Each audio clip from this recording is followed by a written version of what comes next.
Reverend Don Lewis coming to you from beautiful Florida. And today our question comes to us from Lady Vivian.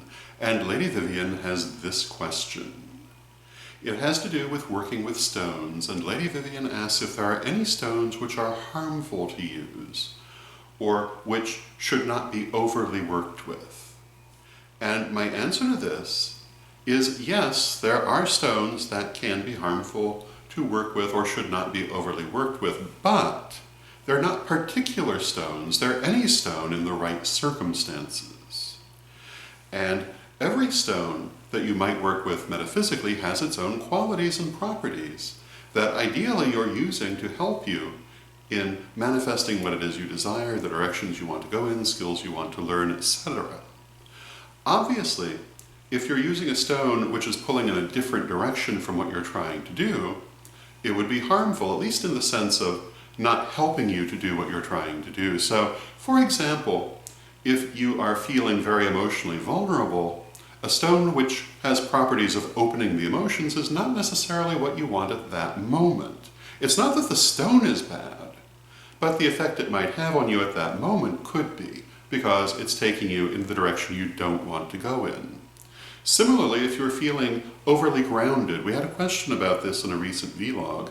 Say, for example, you're feeling so grounded that you're having trouble manifesting, although that might not be the reason for it, but let's just assume it is. You wouldn't at that moment want to be working with stones that are grounding. You'd want to be working with stones which are opening in character.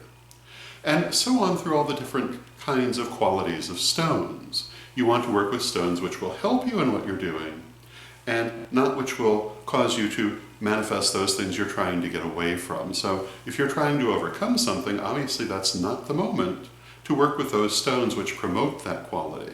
Or if you're trying to move away from a certain behavior, the stones which encourage that particular skill, behavior, or what have you, are not the ones you'd want to use at that moment. You would want to use something that's in sympathy with what you're trying to do.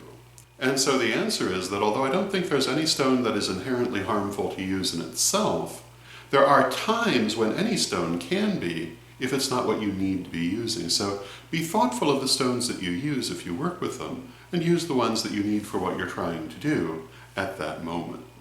So that would be my answer. I hope you find it helpful, and until next time, may you blessed be. Reverend Don, super omnibus of incantations and invocations for all occasions. Mary Ann Kay and I created this massive compendium of magic and artwork for you to use in any way that you would like. There are literally hundreds of spells and hundreds of illustrations, which can be mixed and matched and used in many different ways. Check it out now at witchghoulstore.com.